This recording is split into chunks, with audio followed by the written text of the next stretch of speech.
Bienvenidos al canal Material para el ATP y Docentes. Presentamos el Foro Nacional. El codiseño en la nueva escuela mexicana. Te invitamos a escuchar al Dr. Ángel Díaz Barriga.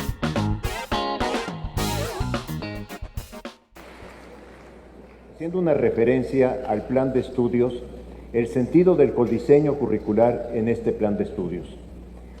Lo primero que yo quisiera decir es, este plan de estudios es una aportación que México no solamente está haciendo al interior del país, sino esta es una aportación que estamos haciendo de alguna manera para los sistemas educativos de educación básica en el mundo. Hay conceptos de este plan de estudios que son nuestros. Hay otros, como todos los conceptos, hay otros conceptos que hemos venido reconstruyendo de la historia de la didáctica e incluso de algunos planteamientos curriculares. Sin embargo, yo quisiera enfatizar, el concepto codiseño curricular es una aportación al desarrollo de la escuela, al desarrollo de la educación, muy propio del caso mexicano. Por eso en parte entiendo que la pregunta que hagan, porque hacen muchas preguntas en torno a este plan de estudios, es, pero ayúdenos a entender cómo, qué hay que hacer, cómo tenemos que avanzar en esta tarea. Y yo pienso que es un cómo que vamos a ir construyendo entre todos, que de hecho hemos avanzado mucho en esta construcción.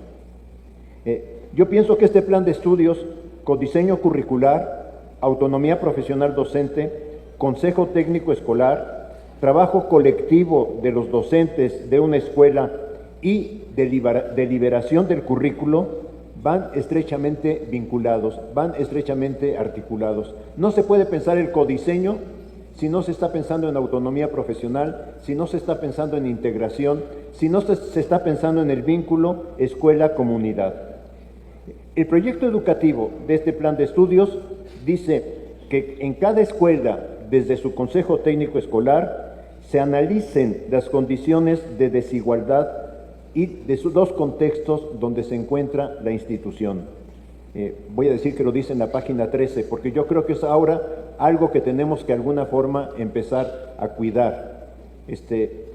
Y ojalá en algún momento tengamos este plan de estudios impreso, porque de alguna manera si yo lo cito es porque lo tengo impreso.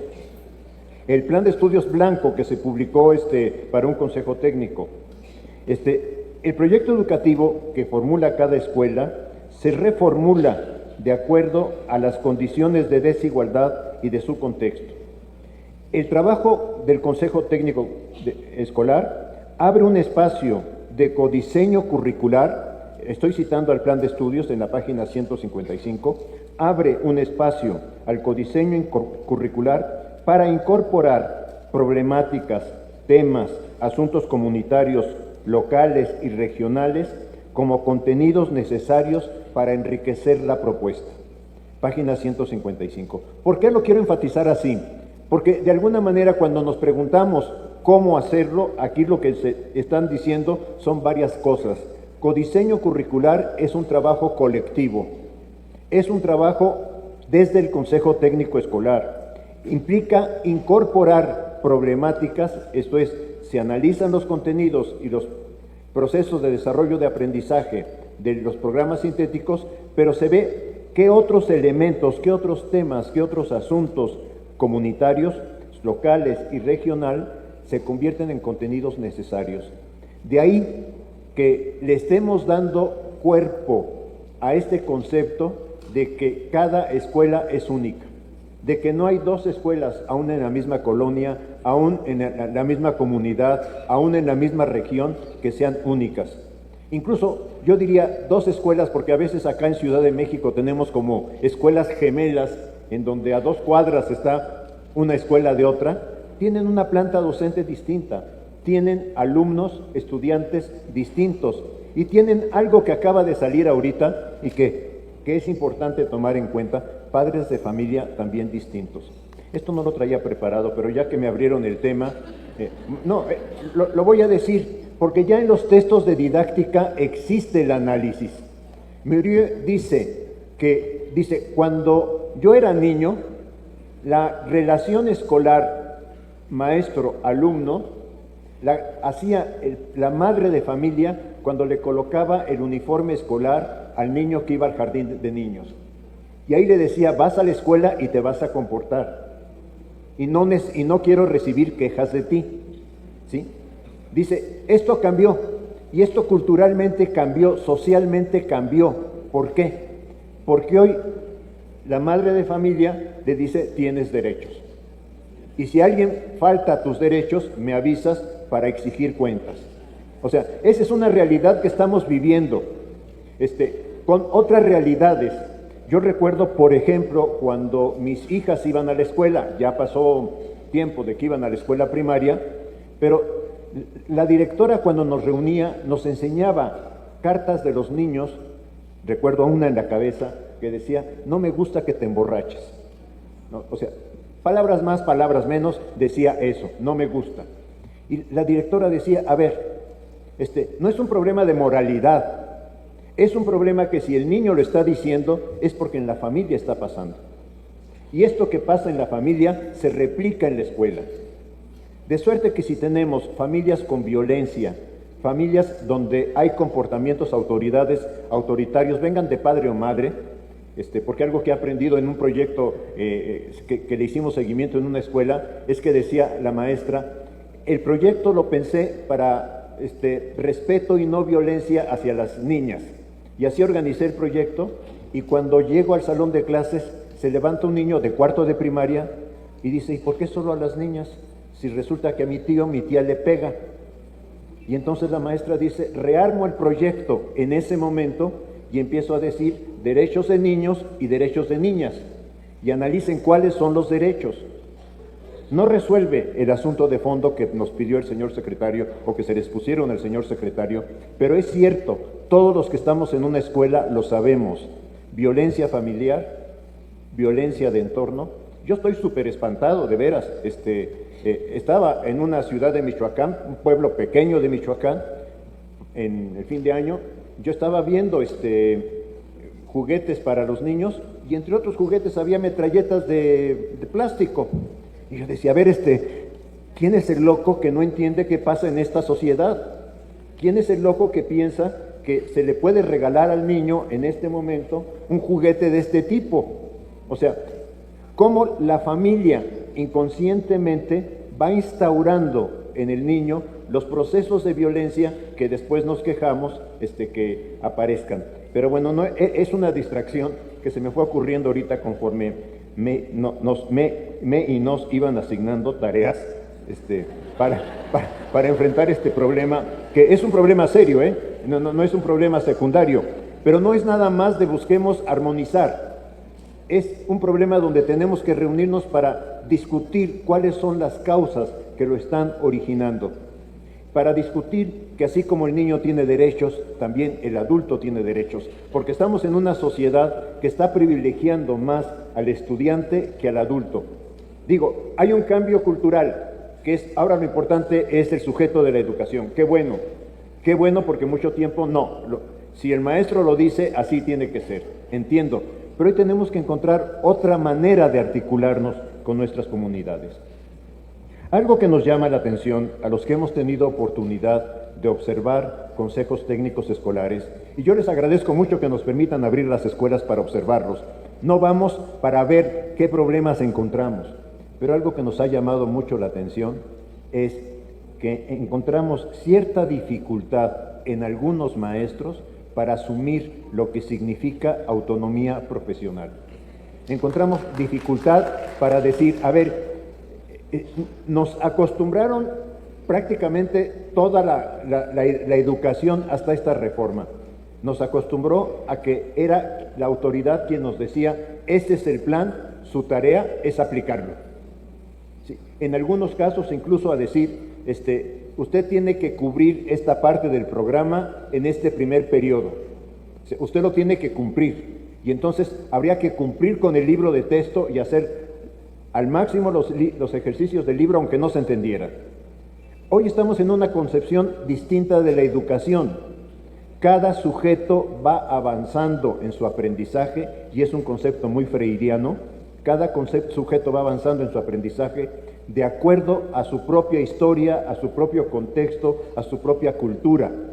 Por eso no seguimos los postulados de Piaget, porque Piaget marca como etapas de desarrollo que se tienen que cubrir. Los niños mexicanos, en la diversidad de mexicanidades que existen en nuestro país, van realizando estos desarrollos de otra manera, en otros procesos y con otros conceptos incluso. Sencillamente, el ejemplo más claro que tengo es porque cuando voy a una comunidad rural, los niños que están ahí son hijos de productores de maíz que acompañan al padre a la siembra, a la cosecha, etcétera. Y cuando voy a una comunidad urbana, somos hijos de quienes van al mercado a comprar el maíz, pero que desconocen la otra parte. Y entonces, tan sencillo el ejemplo nos va dando elementos de codiseño distinto. Hay un tema que me llamó la atención, me preocupó. Quizá se deba al diseño del formato que tuvimos, o que por lo menos el que yo pude observar esta mañana. Lo digo con mucho respeto, con mucho cuidado, con mucho cariño. Pensé mucho, medité mucho si lo decía o no lo decía, pero presentamos una amplia descripción de experiencias, pero no presentamos análisis de esas experiencias. Y si los docentes no nos cuidamos en términos, y lo digo con mucha atención, con mucho cuidado, si no nos cuidamos de no solamente presentar, sino hacer focos analíticos de qué significa esta experiencia, yo me quedé pensando si la tarea de los proyectos es hacer material recortable, pegable, etcétera. Si no hay otra cuestión más relevante en los proyectos. Si somos los maestros los que tenemos que seguir reproduciendo lo que queremos que el alumno haga, cuando en el fondo el alumno es el que tiene que ir armando el proyecto. Me inquietó mucho el ver tantos proyectos, porque la verdad, solo en la primera presentación que hoy me tocó ver, discúlpeme, puede ser que sea muy violenta mi afirmación, pero vi que se nos presentaba un proyecto y que se decía, a ver, se privilegia el campo formativo de lenguajes, pero también hay contenidos de los otros campos formativos. Y es que este plan de estudios y este codiseño precisamente recae en la inventiva del docente, en la creatividad del docente, porque perdónenme, sí somos creativos, sí tenemos mucha creatividad, para poder rearmar en los tiempos escolares, que son tiempos donde no se alcanzan a hacer ni todos los proyectos que vienen en los libros de proyecto de aula, proyecto de escuela, proyecto de comunidad, etcétera. Nadie pensó que esos proyectos se tuvieran que llevar adelante. Es más, pueden no llevarse ninguno si la realidad, la comunidad reclama otro tipo de trabajo. Pero ahí lo relevante es el trabajo colectivo que hagamos los docentes en el codiseño, en el consejo técnico. Quisiera enfatizar esto con cierta importancia. El proyecto curricular trata de romper con la responsabilidad solo individual del maestro. Esa idea de que yo entro al salón de clases, cierro la puerta y yo aquí ya soy el rey. O sea, esa idea de que yo soy maestro de cuarto o yo soy maestro de matemáticas en secundaria y no soy maestro de una escuela, maestro, maestra de una escuela. Y en el consejo técnico asumimos grandes orientaciones. No digo que nos hagamos iguales, no digo que pensemos lo mismo, porque no se trata de pensar igual, pero asumimos grandes orientaciones con las que vamos a trabajar en un lapso específico. De ahí la importancia y de ahí que estemos luchando, y qué bueno que ya en la Ciudad de México se está avanzando en esta ruta, de que el consejo técnico no tenga tantos insumos, no tenga tantas tareas cargadas al consejo técnico, porque pierde el sentido del consejo técnico, que es discutir qué está pasando en la escuela, cómo nos lo explicamos, cómo incorporamos los problemas del entorno y cómo vamos rearmando el plan de estudios en un proyecto curricular específico en donde vamos paso a paso. Yo pienso que ciertamente todos nosotros hemos estudiado y seguimos estudiando muchísimo, porque finalmente nuestra vida no va separada de una vida intelectual. no va separada de lecturas, no va separada de asistir a conferencias o eventos de formación, etc. Sin embargo, ayer que preparaba esto, me venía a la cabeza una frase de Freinet que yo siempre he cuidado citar en mis conferencias, las he citado en muchas, pero que ahorita la quiero volver a citar. Freinet dice: leí a Montaigne y a Rousseau, asistí a los congresos de la escuela activa. Cuando llegué a sentirme solo en mi salón de clases, nada de lo leído y escuchado me servía.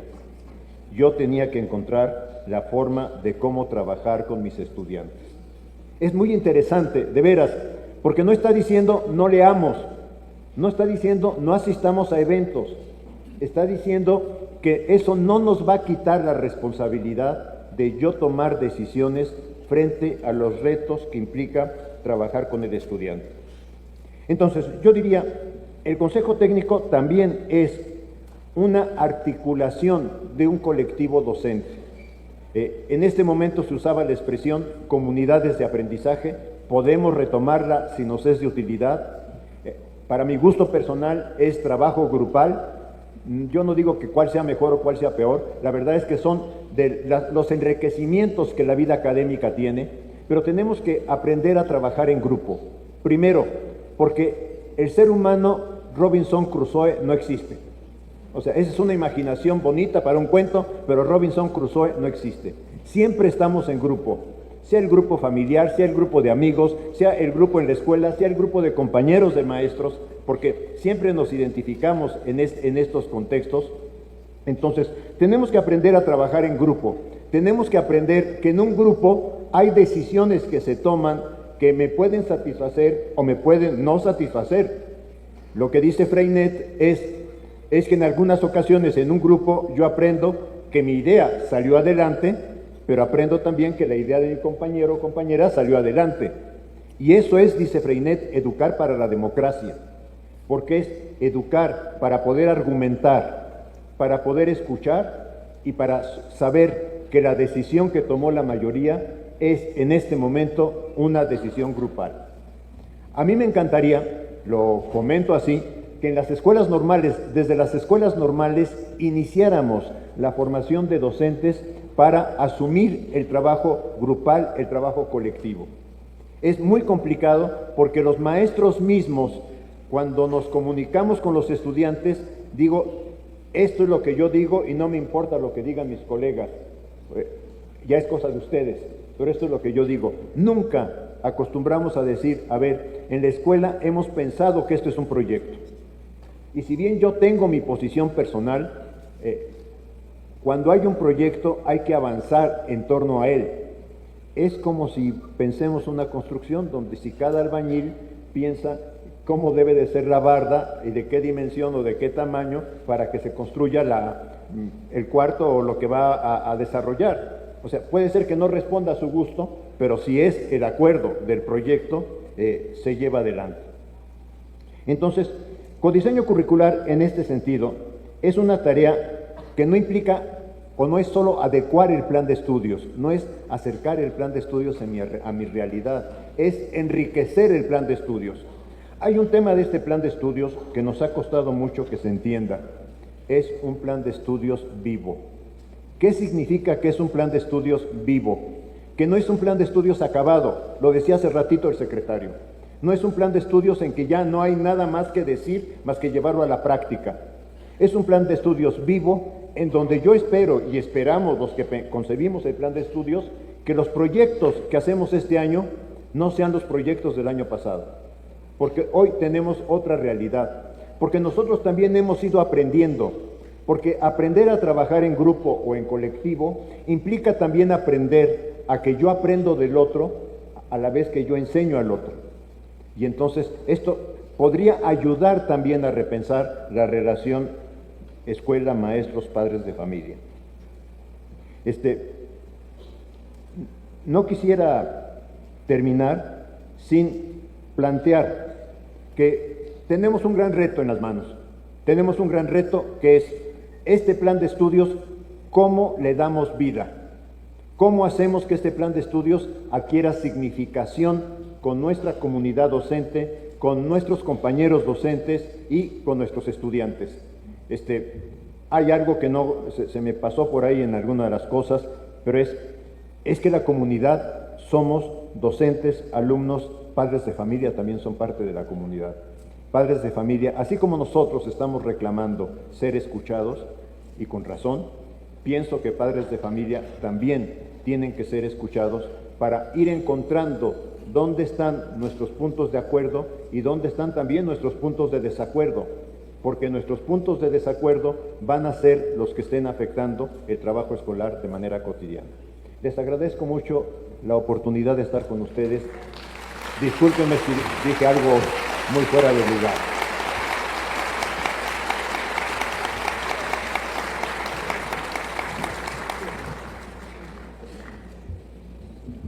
Agradecemos el cierre de sesión del doctor Ángel Díaz Barriga. Si este material te fue de utilidad, déjanos una manita arriba y comparte.